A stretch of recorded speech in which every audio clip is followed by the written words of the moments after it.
Ready?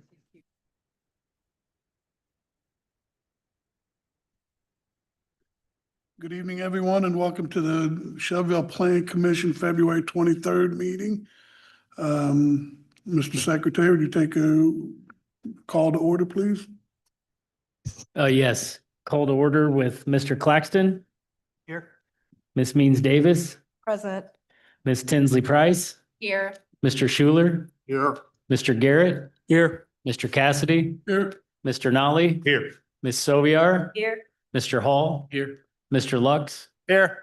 Mr. Comstock. Here. All are present and accounted for. Wow, full house tonight. Next, approval of minutes from the January 7th meeting. Approved minutes. Second. Motion to approve, all in favor? Aye. Opposed? And minutes are approved from January. We have no old business. We'll move on to new business. Mr. Secretary? Yes, the first item under new business is PC 2026-01 Summerfield Housing Edition Subdivision Standard Waiver.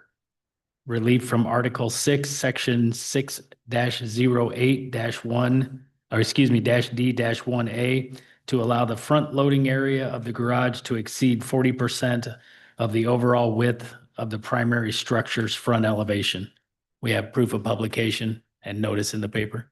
Thank you. Could I have the petitioner step forward and state your name and tell us your little project?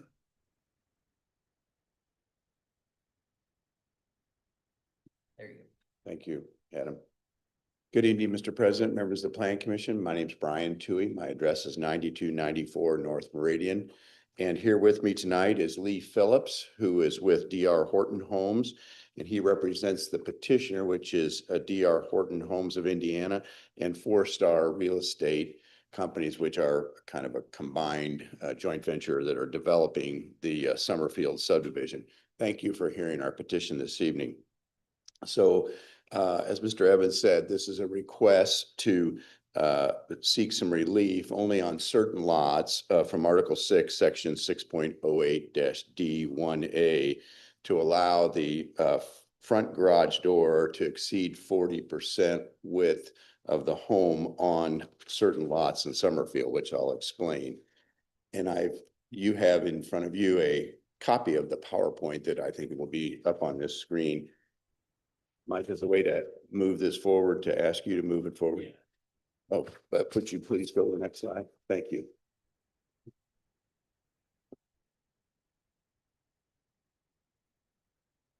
Thank you. So, members of the Plan Commission, the Summerfield subdivision was rezoned to R1, I think in about 2021. And this slide exhibit shows that it's not completed yet. There are 187 lots, I believe, in Summerfield. And I'll talk in a minute about how many are sold and how many are yet to be developed. It's on about a 64-acre site. And to the north is Southern Trace. Over to the northwest is Eagle Brook. To the east is 12 Oaks. Directly across the Progress Parkway there is Bear Run. And of course, there's a nursing home or assisted living facility across the way. And this is a fairly recent photograph that shows, aerial photograph that shows the development of the property. Mike, could we go to the next slide, please? So this exhibit is pretty helpful. It shows there's 187 lots total in the subdivision, and the requested waiver, as you can see, it originally said would be applicable to a maximum of 109 lots. That doesn't mean 109 lots would actually ask for the waiver. We don't know how many there would be. It depends on the kind of homes that people want to build. But after working with Mike and Adam on this, they suggested certain commitments that would further reduce that number. As an example, all of the area outlined in pink, that's section 1 of Summerfield. And the planning staff asked the petitioner to agree to remove section 1 from this request, and the petitioner has agreed to do that. It also would not affect like the model home that's out there. And there are 66 homes that are closed. That means they've been sold and folks will be moving into them. Those homes would not be affected. And then there are some speculative homes, they call them spec homes. They would not be affected. And then there's also 4 homes that have been sold, but they're not started yet. So those would not be affected. So when this exhibit was originally done, there was 59 open lots owned by 4-Star and 50 open lots owned by DR Horton. Those would have been the ones that were affected. But now, since the staff has agreed or has asked us to agree to certain commitments, that number drops down to about 100 potentially affected homes requesting the waiver. Next slide, please. You'd think after I did that a couple times I'd learn. I apologize. The staff is recommending approval of this petition for the waiver with the following conditions. And those conditions are that any lots that would seek to utilize the waiver would include the following items. There would be a minimum of full brick or stone masonry on the first floor front facade of the home. There would be a minimum of 4 shrubs along the front of the foundation on the front of the home. There would be at least 1 ornamental tree and 1 canopy shade tree placed on the lot. That would be in addition to the street tree requirements that are in your Unified Development Ordinance. And then on perimeter lots, so the lots that are out on the perimeter of the neighborhood, they would have at least 2 additional deciduous canopy trees above and beyond the other requirements. So we're not tinkering or asking to change any of the other requirements in the zoning ordinance. And then the full side of the front yard, including the side yard, if it's on a corner lot, up to the home's building line. And then the maximum that the front door, garage door would occupy would not exceed 50% of the front facade of the structure. So all of them would be 50% or less on any of the homes, even that the waiver was utilized. And that the waiver would not be granted for the homes located in section 1, only in those other sections. So Mike, could I bother you to go back 1 slide, please? So in this slide, the waiver would not be granted or utilized in any of the pink. It would only be in the blue and the, I guess that's kind of purple. And then at the top end, sort of yellowish color. Those would be the areas that would be available for the waiver. Next slide, please. And the petitioner has agreed, and we'll make that part of our presentation in the record tonight, that we've agreed to all the conditions requested by staff. This was just an example of homes that have brick masonry on first floor, front of elevation. I didn't particularly pick out any special homes, but I just wanted to show 1 2-story and 1 ranch. And of course, these homes then would have the additional landscaping we've talked about, trees and sodding in the yards. Next slide, please.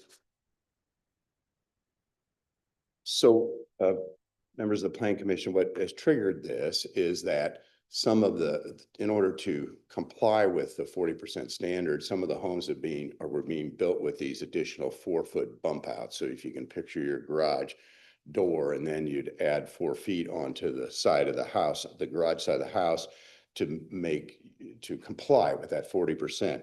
And in order to offer some additional models of homes, because when you do that, you have to take the existing model and change the roof line, change the framing. But in order to add some additional designs, and in order to keep as many affordable homes as we could, with the price of homes tending to increase, and of course interest rates are higher than they have been recently, this is the basis behind that request. And so in summary, the waiver would only apply to about 100 lots yet to be improved with homes within the Summerfield neighborhood. If the waiver is granted, all of the other provisions of the intensity bonus standards in your UDO would still apply. The maximum percentage of garage door width would not exceed 50% on lots utilizing the waiver, and not all those lots may use the waiver. It'll allow for a wider variety of homes within the Summerfield community. Staff has requested 7 conditions as part of this petition, and the petitioners agreed to all those requested conditions. And staff recommends approval of the waiver. We would greatly appreciate your favorable consideration of this petition, and if there's any questions, we'll certainly try to answer them. Thank you for your time this evening. Thank you. If you'll stand there, we'll all start at the end here and have some questions for you. Mr. Claxton? The only thing I'm just curious, why is it just a selected number of homes you want to do this with? I'm sorry that. Why is there just a selected number of homes you want to do it with? Oh. I'm just curious. Well, first off, because the staff asked us to limit it, in that I think staff's idea was all the homes in section 1 had to comply with the original. So leave that as it is. And that made sense to us. Okay. And so these are the lots that are yet to be developed. That's why. Okay. I have no questions. No questions. Mr. Schuler? Have you received any feedback, positive or negative, from current homeowners in the neighborhood concerning this change? No, and actually I meant to bring that up. I think we sent out about 500 notices. The reason I think that's right is because our office manager came to see me about the postage bill, and which might have been $1,400 or something. It was pretty significant, and she wanted to make sure there wasn't a mistake. And so I had one call from a neighboring owner who thought that maybe we were going to change the zoning on the site and it wasn't going to be residential anymore. And then when I walked through her, what I just walked through with you folks, she said, "Oh, okay, fine." So I've only had one call. Mr. Garrett? Yeah, how many additional floor plans will you guys be able to offer? Now I'm probably asking the wrong person, the attorney. Please step up and state your name, please. Thank you. Hi, my name's Lee Phillips with DR Horton, 3665 Priority Way South Drive. I couldn't remember my address. Right now, we're planning to offer 2 or 3 additional floor plans. The floor plans change and get modified, evaluated pretty frequently, so it could lead to a few more offerings. But right now, there's just 2 or 3 additional plans. All right, thank you. You're welcome. Thank you. Mr. Nolly? No questions. Ms. Soviar? No questions. Mr. Hall? I think I'm good. Mr. Lux? No questions. Mr. Comstock? No questions. I just have one. Wouldn't that, with the bump out on the side of the house, give you more storage in the garage, an extra 4 feet that you're cutting off to? It definitely does. It adds some space in the garage. It's just there's buyers that haven't wanted to spend the extra money for that and didn't really think it was necessary. The garage was sufficiently sized. So, but it does add extra space, no question about it. But that would Okay. still be an option though, right? It would still be an option, I mean, you're absolutely. not- You're taking away, you're just Yeah. providing additional. Yes, sir. Okay, thank you. Any other questions? I'll close this to the board and open up to the public. If anyone has any questions, please come up and state your name and ask a question. I see nobody come up, so I'll close it to the public. And any more from the board? We'll entertain a motion. I'd like to make a motion to approve the subdivision standards waiver as presented to this body, imposing the recommended conditions pursuant to the planning staff's report and findings of facts. I have a I motion second. and a second, if you'll cast your ballots.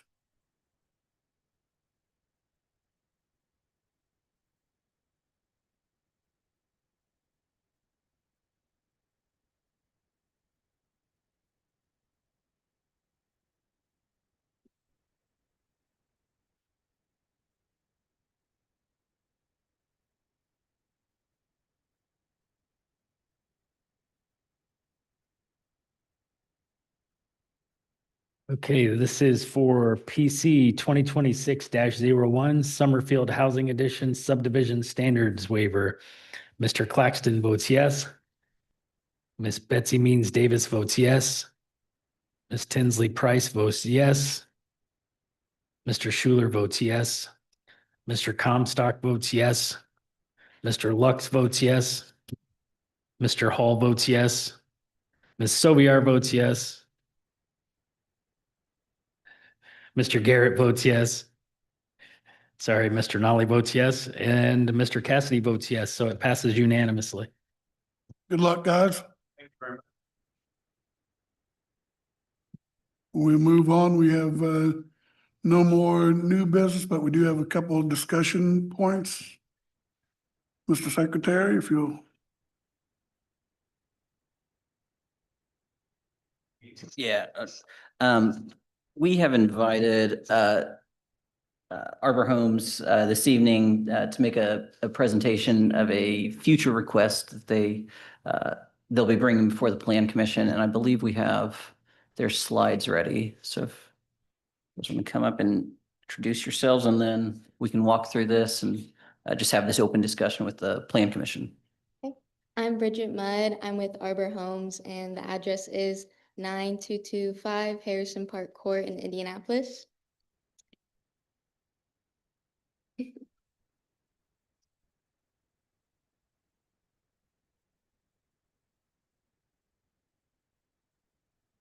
So I'm here today to discuss our PUD amendment for Isabel Farms. And we can go to the next slide. Yeah. So yeah, here's our site map.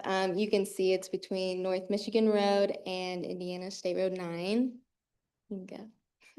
And just another view, aerial view of Isabel Farms. You can see the new developments, the new housing that is being built there.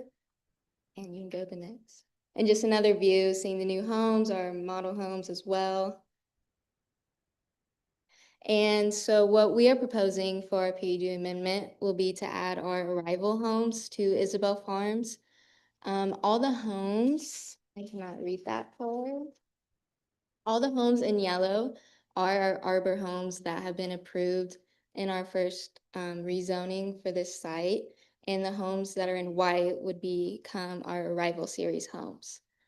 And this would be keeping the same amount of density. We would have 111 Arbor homes and 146 Arrival homes, giving us around 257 single-family homes at Isabel Farms. And here you can see this is what we're proposing to have amended. We would just be minimizing 2,000 square feet for a minimum lot area, as well as minimizing the lot width from 52 to 50 feet, and then as well as minimizing the living area to 1,100 square feet to help allow our arrival housing. And as you can see, these are a few of our layouts we have for arrival. The reason we are pursuing adding arrival to Isabel Farms is because sales have gone a bit slower for Arbor homes.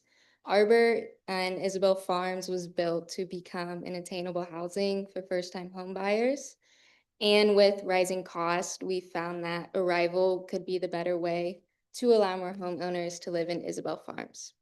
And just allowing the arrival homes we would need some architectural standards to be revised, such as the required brick amount in the masonry and wainscot would be a bit different from our Arbor home architectural standards, and the Arbor standards would remain the same. And yeah, just once again, those are the amenities we'll have at Isabel Farms. And yeah, once again, we have a design center where we allow our homeowners to come in and choose all the customization they'd want. And let me skim my notes, but I believe that's all I have.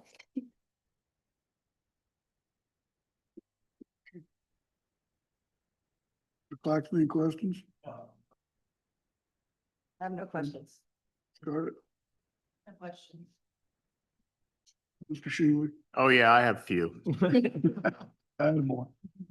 You knew the neighborhood. So, explain to me, so is Arrival a different home builder, or is it also part of Arbor Homes? It's also part of Arbor Okay. Homes. It's just like another series. Okay. One of the things that was discussed when this development was first brought up for development was the concern that later on down the road, the developer would come back and ask for the exact changes that you're asking for. Now, I want to say I'm all for more affordable housing because let's face it, housing costs are ridiculously expensive. But as a neighbor in Rolling Ridge, that was one of the main concerns for us because we are not a high density neighborhood. We are much larger homes. And one of the concerns, of course, was impact on our future home price and property value. So that is a concern point that would probably be shared with a number of my neighbors because, like I said, that was a concern point brought up initially.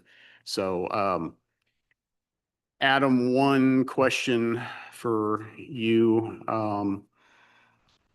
If we were to consider something like this, could we then request some additional conditions such as what we just did with the waiver request? Yeah, so yes is the short answer. Isabel Farms is a PUD. So little quick lesson for anyone that wasn't around when we approved a handful of these 4 or 5 years ago. But PUD is basically a zoning ordinance written for a specific development. It has development standards just for them that sometimes rely or point back to the UDO. Sometimes they differ from the UDO, but it is a standalone ordinance that is just pertains to their development. We have a handful of these. Most of our home builders use these. So the long answer is when this goes through the process, the Plan Commission would be making a recommendation. If that recommendation included some, conditions or stipulations or any of that, all of that could be passed along to City Council. So, the approval could include some of the items that we just had on Summerfield, or something different entirely. Okay. I think that's all I've got right now. Thank you. Thank you. Mr. Garrett? Yeah, I'm talking about home affordability. What would be does Arbor Homes have a target price point for this series of homes? Yeah, so the Arbor homes that are existing in Isabel Farms, they're selling for around 300,000, and the Arrival series will be starting at 200,000. Yeah, and then I guess my question is for staff as a follow-up to Dwayne's question.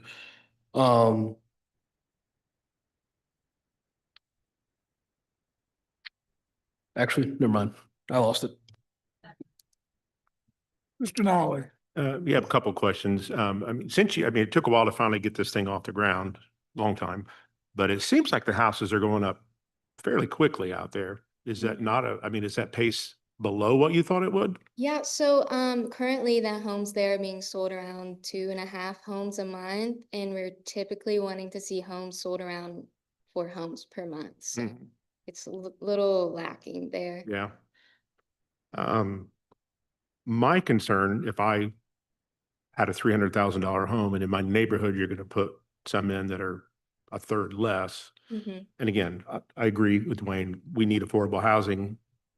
I'm not sure I like the idea of it in the same neighborhood that seems counterproductive to the people who would pay the $300,000. Not that these are not nice homes, but you can tell by looking they don't. With no brick, you're taking all that away. Smaller square footage on the lot size. So, I have some reservations from that standpoint. But I know we're not making decisions tonight. I'm just giving you a heads up on kind of what I'm looking at.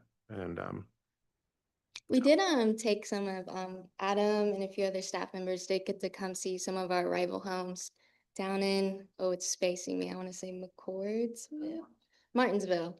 Yeah, and it was my first time. I've only been at Arbor for a few months now, and I was really surprised on how well they looked in person. Ms. Sylvia? Yes, since they've already kind of echoed some of my same concerns for being in the same neighborhood.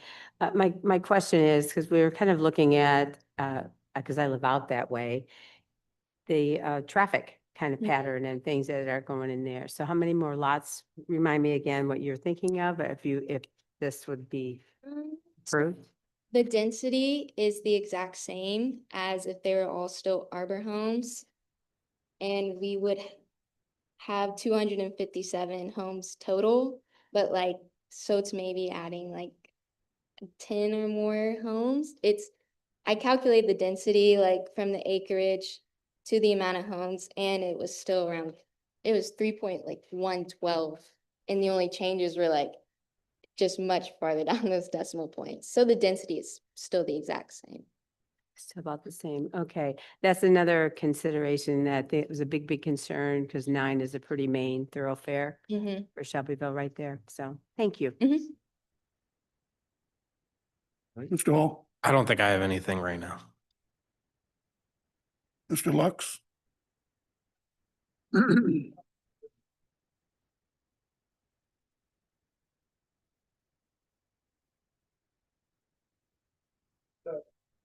We pulled this up, the existing neighborhood, yeah, there you go.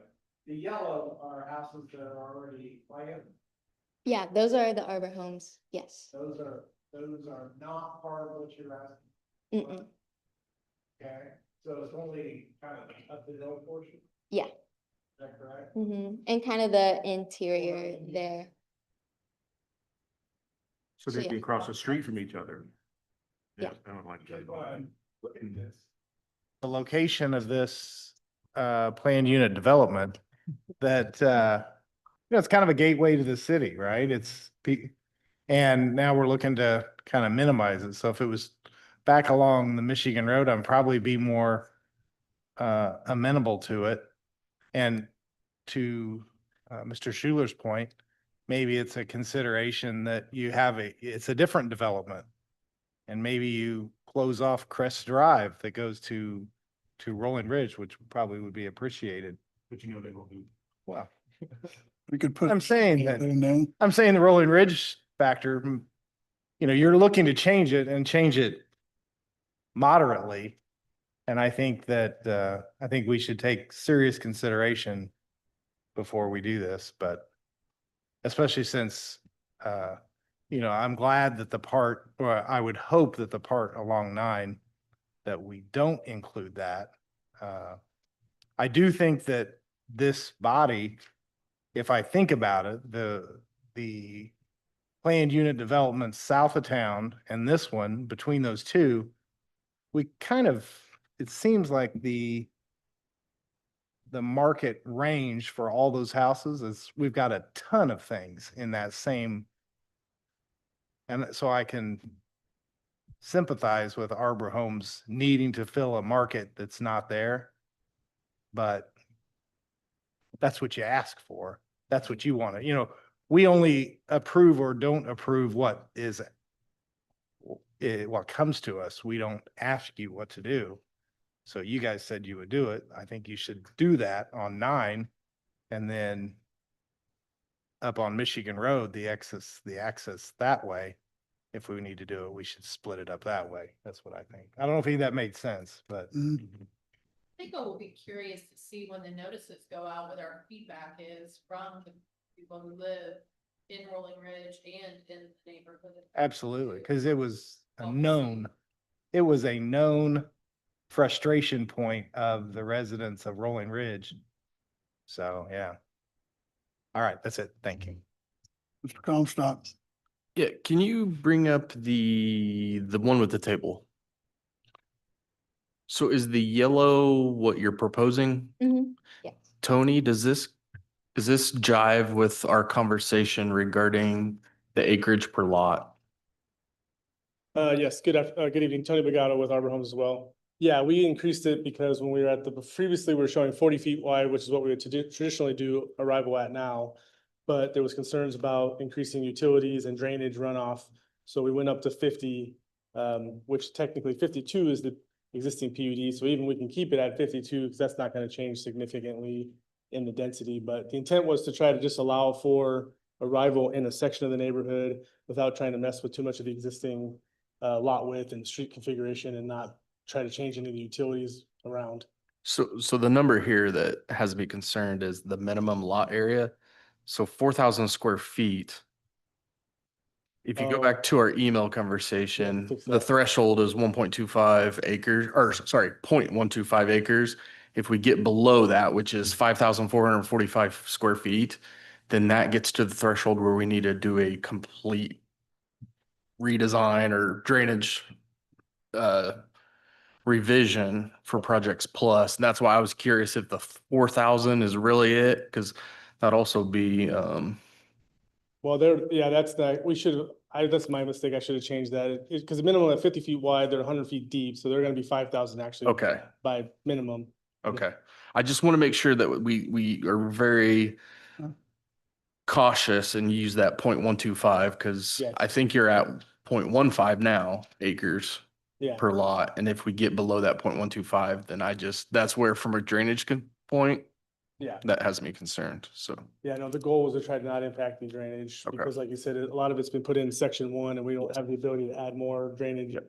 area. So we're trying to keep it as much the same, just offer a new product. okay. So just to clarify, the 4,000 square feet should actually be 5,000 square feet. Yeah, we can modify that in the PUD before the meeting in next month. Do we need to go further and say it actually needs to be We want it to be 50. 5,445?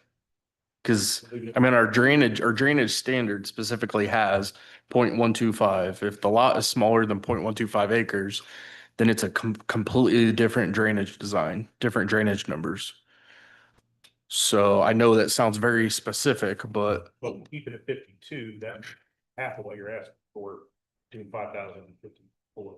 yeah, wherever the depth needs to be to get to that number, we need to get to that number. Do you agree, Adam? Yeah, and we can work with Tony to whatever version comes to you guys next month we can talk through what that number should be, whether it's 5,000 or 5,500. Correct, yeah. It comes out like if you had a 52, you said you want 52 feet wide lots, then it's like 105-foot depth. So add 5 feet. Yeah, because Arbor So- lots are deeper. Arbor's gonna be 120 to 130 foot, and they're already 52 in existing PUD. Okay. So we can make it to be 52, and then we'll just put the minimum square footage at that. You said 5,425. 5,445. 45. Okay. So we'll set that as the minimum with the minimum lot width of 52, and then they'll have to just increase the depth Yeah. to meet that number. I'm not sure who went to 3 decimal places, but you can blame that person. Clarify something for me. Ms. Mudd said earlier that the density wouldn't change.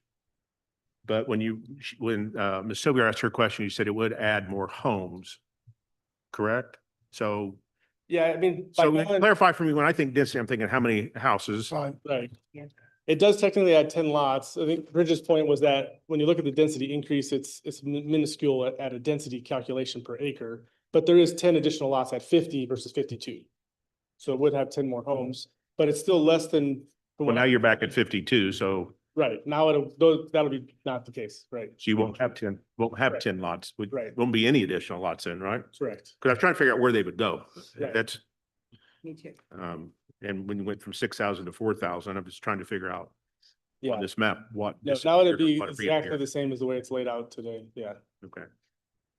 Just to follow up a little bit, I'm glad you asked the one question, Mr. Lux down there, but seeing this now more clearly that the interior, that, again, as a homeowner, it's one thing if you're gonna build it, like he said, in the back, where we're separated, but if I'm looking across the street and you built a home of much lesser value, when I was under the impression that we're gonna buy, my neighbors are gonna have like homes Right. in value, that you've just decreased my value probably by putting that across the street, Yeah. would be a concern I would have. And I'm sure at the meeting, that's what you would hear when the homeowners come Yeah. in. So just food for thought on that, I guess, Yeah. especially if you're not changing the lot size. Yeah, I mean, it is currently being done down in the one in Hannah Farms in Martinsville, and we took staff down there and also throughout March, if Adam wants to pass on my email, we'd be willing to meet with anyone down there to show you, but it's the same way out there. When you get to the point, there's a section, both products, Arbor Homes and Rivals in the same neighborhood. So there's one street where they're across from each other.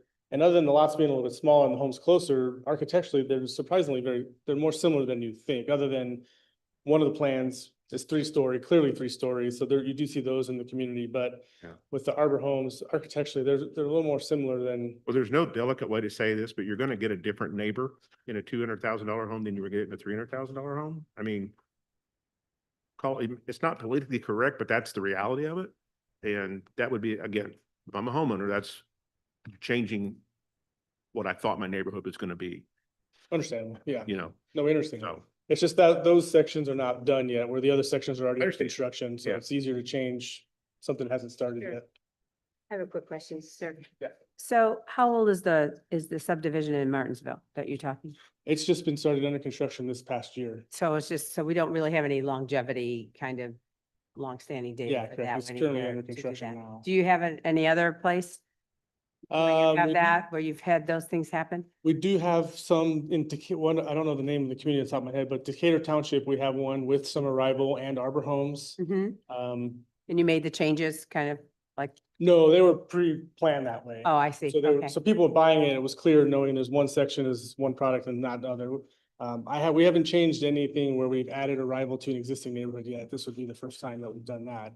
But we've done mixed communities together planned and sold them that way, so people could choose Arbor or Arrival. Sure, sure. But Yeah, I understand. I understand the motivation. I absolutely do. The business piece from that, but I do have concerns and they've all been shared. You know, I echo all of those myself. So thank you. understand. Thank you for that. Okay, listening to their concerns, it's brought up a thought that I have. Mike, could you turn it back a slide? Where it shows the map, that one. Okay, so the yellow is what you already have planned, is not changing. If you go farther on to the Michigan Road side, the piece that's just like a little square off to the Michigan Road side, is that the part that's closest to like where the city garage is? Okay. Okay. So where the city garage part is, I could kind of understand maybe changing your product there, having the Arrival Homes in that area, because, you know, your neighbors are a little different there as well. So you might want, I mean, the difference between a $300,000 home and a $2,000 home, that might be a closer place that might feel more natural. I agree. I mean, that's If you have to do it, that makes sense. right. My grandparents lived in Rolling Ridge, and that was a very different neighborhood, right? But that was one of the big concerns when we looked at. Still is. Still is, right? I actually will point out, this is not, it missed an area in the middle. So the yellow on the right, that is intended, there's an interior around a common area. Those would also remain Arbor and be yellow. So Arrival is only going to be sections 3 and 4. So they will be towards the, It's Towards going to the be back, more- I'm not yeah, on top towards of it. Michigan. Yeah, sorry, this, okay. I missed this when I colored. I didn't color Even the this interior section's gonna colors. be, So all the interior that we're looking at on the right side, Correct, Well, yeah. and I Yeah, don't know, I that's- can't see the numbers on the section, should be yellow. Yeah, that should be yellow as well. The only thing that's not section 1 or 2 is the far left yellow. Because when Adam and I talked, that's the part of when you're going, you can see the homes on the hill. Yeah. You'll see the back of those homes. Adam's suggestion was keep those Arbor because we don't want to see 3-story homes from the roundabout. And I agree, it's highly visible. So everything else from that yellow line on the far left to the right is intended to be all Arbor yellow. So it's only the ones that are to the left of that last yellow line. Sorry, that's some confusion there. So again, we'll clean this up. Mike, just to be clear, can you, with the mouse or something, can you just make sure that we're following here? I don't think it disappeared when they get on. Well, first of all. That should all be- Interior of Fluid Drive is already filled out. Yeah. Okay, And this is starting here. and so we're not touching any of that. into that, it's just up here. Okay, and Yeah, so that's part of section Okay. 3 that's not started construction yet. I thought that, I just wanted to make sure, I Yeah. thought that's what you were saying, I just didn't want to Yeah, assume. so there's definitely some confusion on that too. So we'll clean this up again before the hearing and have a better site plan showing that. But yeah, that's gonna remain Arbor on the yellow, and then it's everything west or left on the plan to Michigan Road would be the Arrival product. Yeah, yeah, I'm with you. Because that's the future sections we haven't started yet as well. But again, the road layouts, the density, everything would remain the same, utilities remain the same. So that's the intent was just to be able to have a new product come into the, Would a person still have a choice back there though, between, if you're leaving these lots aside? they don't normally because again, from a comp standpoint, it's harder to have a 300 right next to 200, but when it's a separate section, they don't, yeah, usually from a sales standpoint, construction, they'll I have. would assume a 300 wouldn't want to build next to the 200. Right, right. But We haven't intermixed them that way, but okay. yeah, normally they'll tell the customer, if you want arbor, you're gonna be in this portion and then arrival this portion. I do have a couple of questions.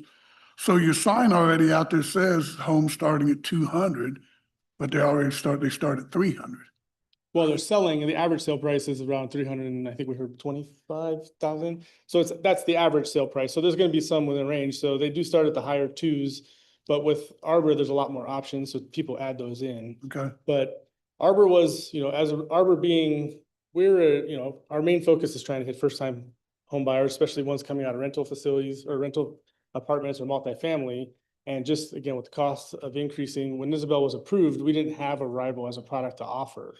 And so these down in Martinsville, we are able to advertise and sell one. We have sold one right at the bottom price of 195,000 and then up. But those average, we've had them from that one right at like 200,000 to 280,000, depending on which package they take. So those homes also have options as well. So versus arbor homes, you can literally have 100 different choices of what you're picking in your home.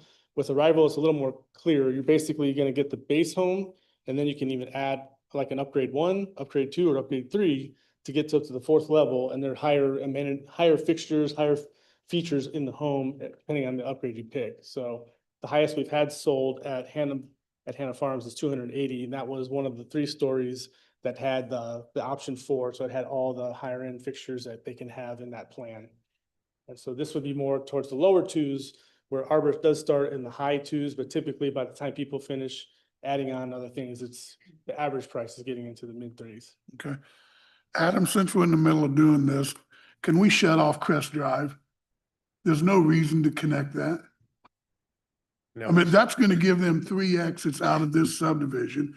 Eagle Brook only has 1, and we've approved that, so there's no and we went through this before, and I know you get. I'm gonna be devil's advocate on you.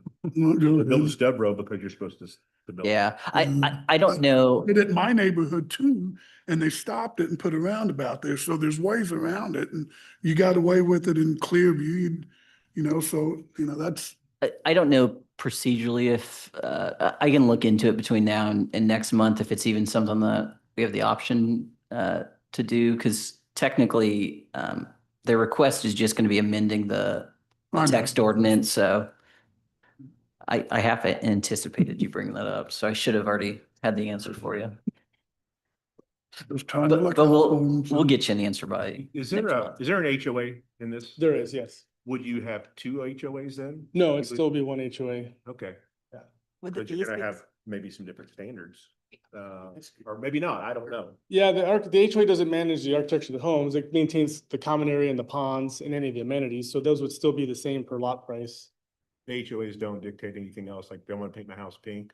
I mean, is that built into the PUD? It's not, is it? It's not, and so owners association standards that we have, the only things that we require from homeowners associations are to maintain the common areas, and drainage and some easements and some of those things.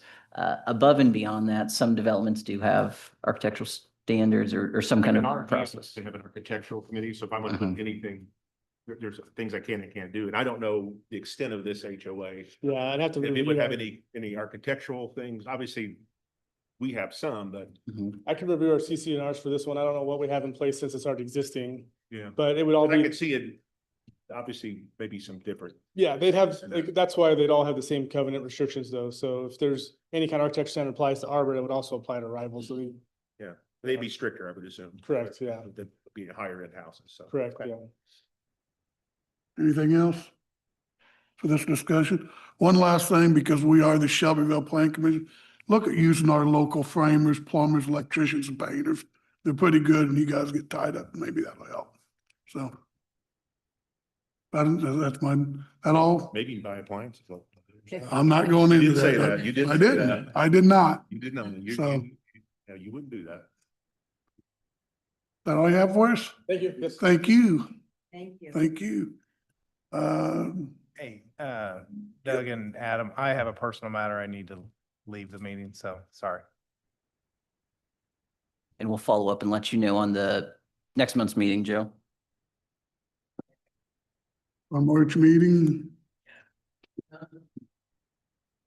Read it on the record. So we had this discussion during the pre-meeting. I'm gonna pull up a calendar so I get some dates right. And just for the record and everyone at home following along, next month's meeting, in addition to Arbor Homes bringing their petition and they don't know it yet, but they're gonna have a few hundred notices to go out. We'll have about 340 notices across 3 petitions. So in the pre-meeting, we had a discussion about whether or not we should move the meeting, split the meeting to make sure that we don't have capacity issues. The consensus was to try to move the meeting to the high school. So we will tomorrow start working on securing that location. We do not intend to change the date or time, just the location, assuming that the high school can fit us in that evening. Otherwise, we will follow up. You think it's their petition? I think they're gonna draw a decent crowd. Poet is one of the petitions, and then there's a rezone up on North Michigan that it started, yes, it's the one you guys were talking about. Combination of the 3, I think, could cause capacity issues. Yeah. Yeah, so. Yeah, and I had mentioned it in the, I had mentioned it in the pre-meeting, but the Plan Commission's rules state that if our meeting room hits or exceeds capacity, we are to end the meeting immediately, and then everything gets continued to the next regular meeting. So we are trying to avoid that so that we can do business next month, so we don't accidentally hit capacity and then have to send everyone home. So I'd rather be in a mostly empty auditorium than Almost have a session, like if you're here for the Arbor, you can come on in, the rest of you, and then we'll go out and ring the bell and you could, yeah. if there's an issue getting that, we could regulate it by literally having a session. Mm-hmm. Tell people they can come on inside. Yeah. So, baseball experience, I know I shared this already with you guys privately, but I would prefer if there was a way for you guys to not sit behind us. Yes. If you feel like we use you for feedback, it's hard to hear you, and if there was a way to do that, I don't know, Yeah, I just because there are questions that we bounce off of you and. yeah, I think set up that day, you guys will be less of a curve and pushed back, and then we will be, yes, because you guys were a big arch and we were behind you. Yep. I will not be here. I'll be out of town on business. Got it then. I'll be. Okay.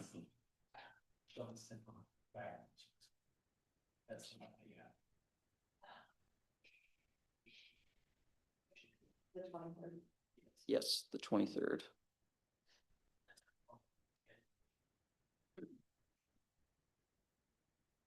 We will follow up with everyone though on, once we've secured the high school, and we'll start doing advertisements with all the petitioners and all the normal process. If there are any conflicts with the venue or scheduling or anything, we will reach out and try to get a new date, new time, something figured out quickly, because notices have to start going out very quickly. Thank you all. Hey, Adam, I know we discussed it throughout the day, but have you found like a happy medium yet location? Because it seems like this one's 90 and then the auditorium's what? I will make a 1,200? comment that we looked into Shelby County Players Facility, but their AV does not comply with what we need currently. So once they. The reason I brought it up is just if anybody can think of anything that's maybe 300. I don't, so the big issue is the live streaming, the video record, just all of that.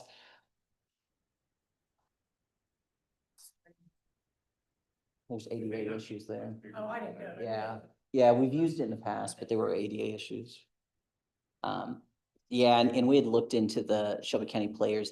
They don't have if we used it, we would have to bring in an outside vendor to do the live streaming aspect. And at that point, it costs more, significantly more than the high school. Yeah. What would occasions cost, Coker's cost? But again, you probably. Yeah. They're not set up for. Yeah, I don't know what kind of AV. I don't know. It's not the end. It's overkill. You know? Yeah, yeah, and that's the biggest thing is just, it feels like overkill every time we do it. I wish the schools had a medium-sized venue that we could, I wish there was a medium-sized venue everywhere, but. Yeah, okay, thank you all. Ms. Sylvia, did you have something to discuss real quick? So for business, I want to bring up that I have a conflict. I currently sit for Plan Commission City as the county Democrat representative. I also then go from Plan Commission here to the BZA, the city BZA. I have now a conflict on the second Tuesday, which is when city BZA meets. So there's a question out here, and Mike Claxton and I talked about it. We need somebody from Plan Commission on the city periphery, like we have Fringe County delegates. And if he would take over the BZA Fringe County delegate piece primarily. So then the other option is he also has a side gig of coaching, and that can interfere with the Tuesday again when BZA meets, the city BZA meets. So the question on the table then would be for us to I can miss the one commitment I have every other time or whatever, and I can step in to BZA as I currently am already sitting on that, and then let Mike be the primary, and then I could step in when he is not able to be there. So we meet quorum for the city BZA, and we could together, two of us could meet the spirit of the law there of what we need to do to have a city, around the city BZA, have a Fringe County delegate. You see, you can trip on words, representative as part of the city BZA each time. Does that make sense? Yep, it's confusing, isn't it? I know that it is, but we're trying to work this out so that there's not an issue, but so more to follow. That's what's up there. Yeah, and we had a chance to talk a little bit right before the meeting. We're going to do some research on our end because to Winnie's, Ms. Sauvier's point, herself and Mr. Claxton might be able to serve as each other's alternate because the letter of the law says that because we operate outside of the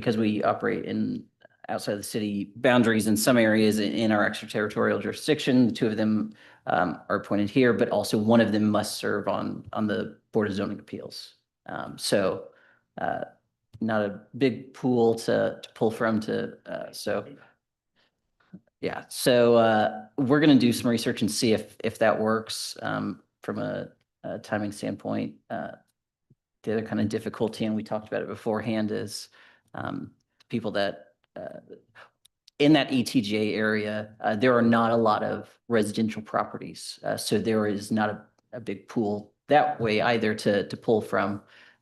So if there is a conflict and commissioners would need to make a replacement or something, there are not a ton of options out there. So just some items we're continuing to explore to fulfill that requirement, make sure that we have a quorum on the Board of Zoning Appeals. Exactly. So tag team might be the answer. We'll see. Yes. Well, thank you. Thank you all for listening. Thank you. Annette? Motion adjourned?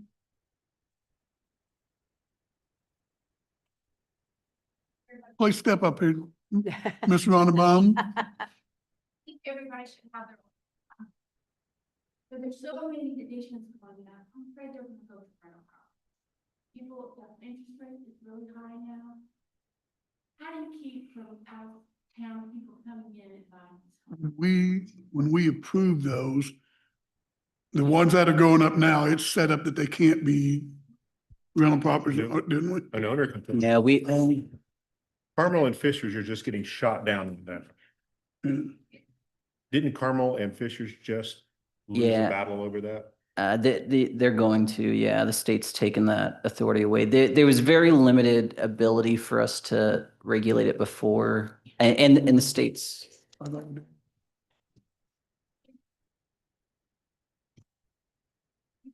They don't take care of, they don't know bad, they're just buyers. And Yeah.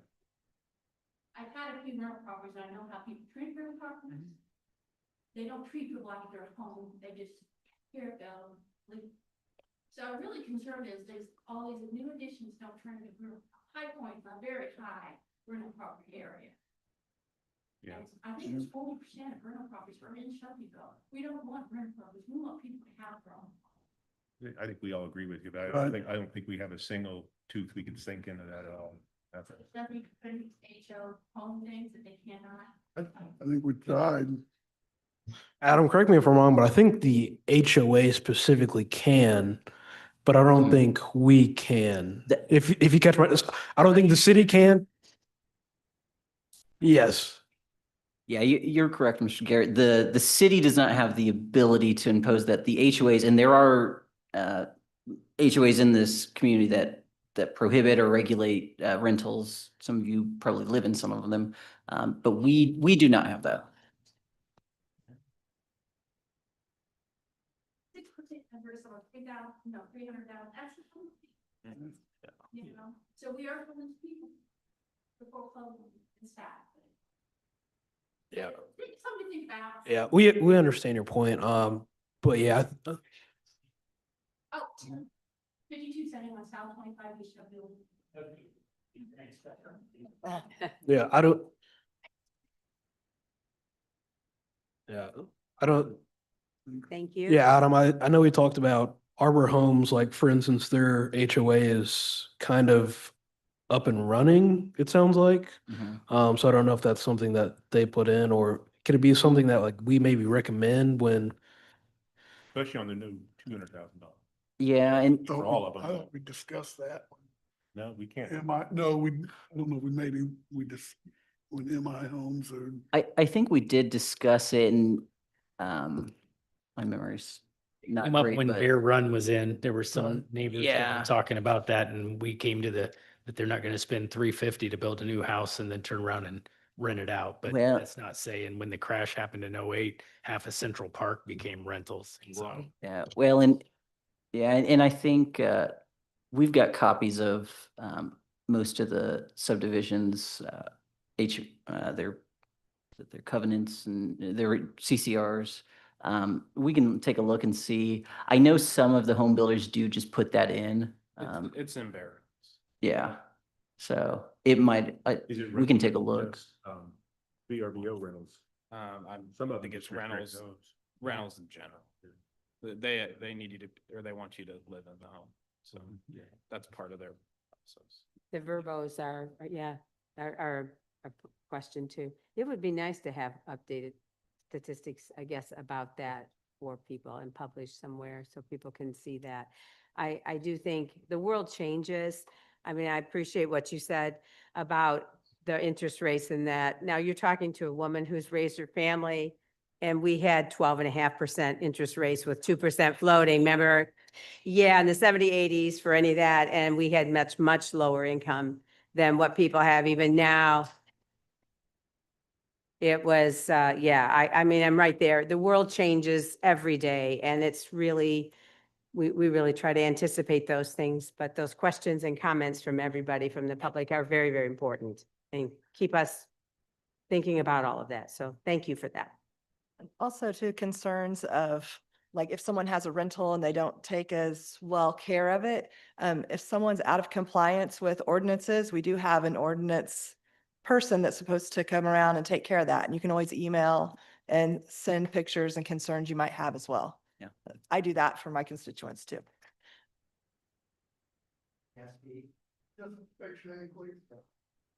My name is Richard Kitson, and this is my wife Penny over here. We actually live in Arbor Homes subdivision. So we're at 138 Luna Place. So we have a vested interest in what was just presented. Obviously, we understand there is a huge need for reasonable price housing.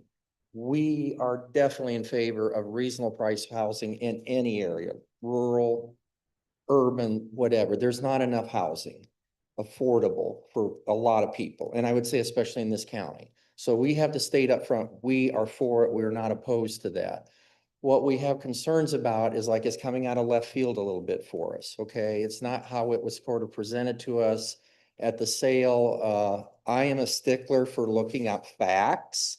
So the facts that we would have seen in any of the cities' paperwork and anything is like, that is not presented. I think they're telling you that this is a new type of housing. So this is a little bit of concern for us because number one, home value, obviously. I'm gonna be real honest with you. Our house was just a tick under 300,000, okay?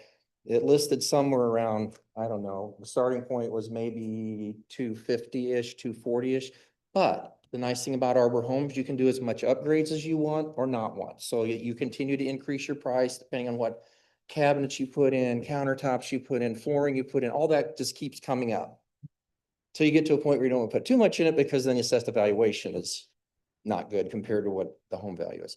So we would have a concern about living next to one of those homes. Obviously, where we're at, we're in the circle area. With the retention pond that's on the south side of the property is where we're at, 138.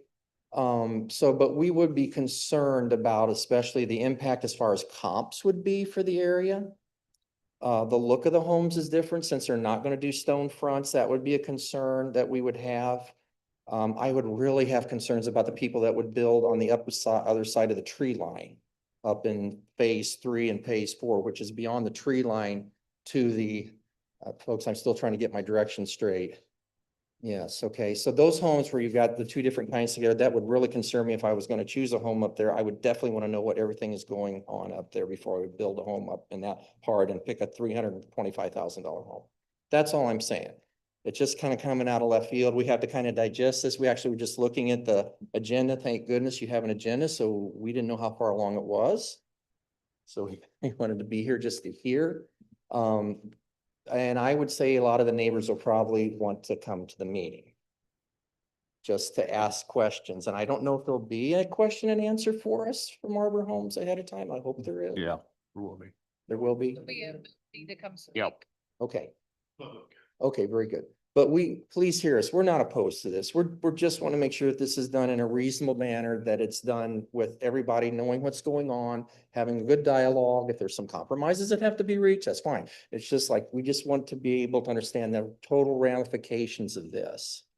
Because I know sometimes things say that they're going to happen, but then in reality, things aren't quite that way. So I would be concerned about that. Well, trust me when I say this. And a lot of these members were already here. I was part of that side when this neighborhood was initially discussed. And one of the main concerns that myself and the rest of the neighbors in Rolling Ridge had is what exactly was presented tonight. That there would be a change down the road when economic conditions changed, that suddenly the 1,500 to 2,000 square foot homes would now become 1,100 square foot homes. So, and I expressed that tonight, and that is a huge concern point for me as well. So. Okay, and just one thing, I hate to say this, but I have to say this, is that it appears that things are going up quickly out there. Yes. I would push back at her a little bit that things have slowed down from what I've heard from one of the individuals that is part of overseeing the building. That subdivision for Arbor Homes right now is one of the hottest ones as far as sales and building right now that he's covering. So I would just push a little bit back at her comment that things are a little slow out there. But I'm not saying that to say we wouldn't want low income homes out there. I'm not saying that. I'm just saying, I think the facts are the homes are selling. People are buying them. If you drive out there, you'll see.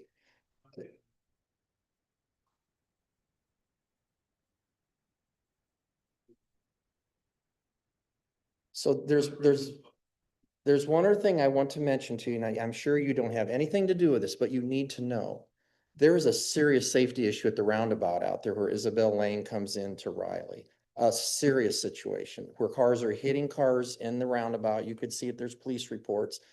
We have been hit almost hit numerous times, day after day after day, to the point where we seldom use that roundabout anymore. And I have asked other neighbors and they are reluctant to use it. They go out to Rampart, cut through Rolling Ridge, go to Rampart, come to the, Seems like somebody brought that up as a concern initially, didn't they?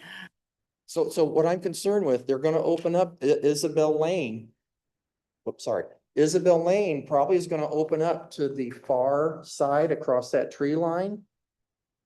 You're gonna see even more impact of issues at that roundabout with all those people maybe not using Michigan Road, but coming out to Riley. That's another concern I got. And my opinion would be, just because of a safety thing, don't take the tree line down. Don't take that tree line down. Don't let them come through there anymore. Just let them go out to Michigan Road, because I'm telling you, the safety issue is real. Semis aren't yielding. Vehicles are not yielding. The speeds are high out there, and to add even more pressure. And more pressure is a very big safety concern. I've gone to the Board of Public Works already about this. I've notified the police about this, just so you know, I'm trying to take the steps. But the neighbors out there, some of them are like we are, they're like not using it. Are you talking about people when they're going south on 9 and they will go into the neighborhood, they come around? Yes. And then the traffic? Yes, Yeah. if you want to go, want to enter the neighborhood from the south, we don't cut through there unless I make sure everybody's not coming. In fact, I use it coming out of there now. And if I've got to go to the Y, like, she's like, take Rampart. No, I'm going to take a chance. Let's see what happens. I stop and wait for traffic both ways to be cleared, like it would be a regular stop sign, and then I go around, because I will not cut through there because we've been hit so many times, so many times. I agree. I think when people want to come from town into the neighborhood, the people coming from south are not looking for that car to come around. They think it's just a clear path, just straight out and go. Yeah. But that's a side issue. But what I'm saying is that if that tree line could just stay intact, it would be a lot safer, just from what I'm seeing. And it would that neighborhood would be, yeah, part of Arbor Homes, but it would be over to that side. And the bottom side would be, I'm just saying, fully contained with the $325,000. Thanks for your time. I just want to let you know, as a neighbor, just kind of the lay of the land out there right now. We love it out there. Thank you for all your work to get that subdivision going. We moved here from Warsaw, Indiana last July. We love it. We love Shelbyville. We're glad to be here. We love what they've done out there, okay? But I do have a concern go forward with what I just heard. I got a lot of concerns about that, ladies and gentlemen. So please help us as neighbors that are already out there, to help us to make sure it's done right. Thank you. Thank you. Adam, kind of side related to this, I know the legislature was discussing a bill, and I don't know if they passed it or not, about reducing cities' abilities to implement architectural requirements and material requirements. So can you touch on that a little bit? I don't know exactly where that bill sits right now, but I've been with the city 10 years, and for about 10 years, the State House has been trying to do something like that in the name of affordability. Right. And this one seemed to get a little further than. Yeah, it's got a lot more traction. So I sit on the board of directors for the American Planning Association's Indiana chapter. I know we are taking an active stance against a lot of the provisions. Some aren't all that bad from planning perspective. The association, there's a lot of it would strip a lot of local control when it comes to residential development for cities and counties. I know I believe it had a hearing today in committee, and there were, last I checked, there were like 10 amendments filed to make changes to it. So I do not know what it looks like right now. But it was still a pretty ugly bill when it started earlier today. So. Good.